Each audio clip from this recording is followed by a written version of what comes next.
from the flip side, playing the devil's advocate, what do you think could get in your way? And what are you worried about? What are some of the challenges? This is a pretty straight ahead project. There's always bugaboos or surprises that can come at you. And what has been a challenge for other companies that have looked at developing Red Mountain is that the biggest challenge in that part of the world is the snow. You get some of the most snow in the world. In fact, the Stewart area held the world record back in the 70s for a while. So other companies have looked at trying to get around the snow and avalanche paths that would lead to Red Mountain by aerial tram lines. Another operator considered a 7-kilometer long tunnel at $5,000 per meter. That's a $35 million tunnel at least. So we think that the best way to get around is you slow down during the snowiest months of the year, December and January. You give the miners some time off, gives you time to plow the road, and you start back up again in February. So similar to a lot of gold mines that are working in the tropics, and you have the rainy season, and you shut down, you do your maintenance. We think by limiting a lot of the work that we do during the winters, we can avoid all those snow issues altogether. In terms of risks you asked about, right? I Yeah. mean, when you look at this and as a board member and looking at the company, there's always commodity risk, right? But it's all about how do you plan for and handle those risks. Commodity risks, we're not using aggressive metal prices in our economics. We're using ones that are sort of industry standard, sort of $1,200 an ounce. Gold's trading well over $1,300 today.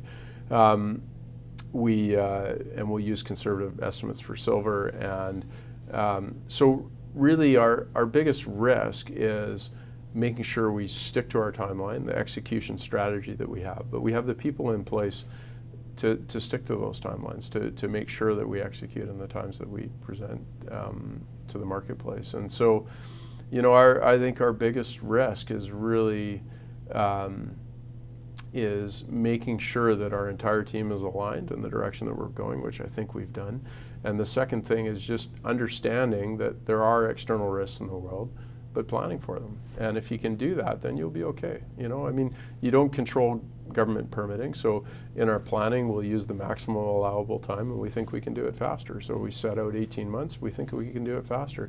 But you set out these things, and it's all about being what I'd like to see, the headline I'd like to see in 2 years from now is, Red Mountain Mine brought in ahead of time, under budget, and expected to take higher grade through the mill than was estimated. So it's all about expectations. But it's not an unrealistic one, and it's one that I think we can do, and we're planning for, and that's really our intent. All right. Well, any last word?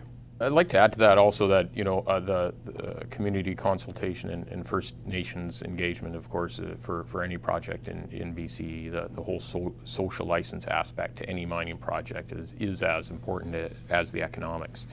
I know, being from Stewart, the community, there's no more pro-mining, pro-development place on the planet, I think. It's a mining town. I'm a third-generation miner. Dozens of my buddies up there are underground miners that are working all over the world. The development of Red Mountain would be a tremendous boon to the community of Stewart. It's always been my dream to come back, where my father was mayor for many years, to come back to Stewart in a meaningful way. So I'm looking forward to that opportunity. And as well as to include all Northerners, the First Nations were in the traditional territory of the Nisga'a. They have a treaty. They've recently signed some agreements with other mining companies in the area, and we look forward to working with all stakeholders to advance the project.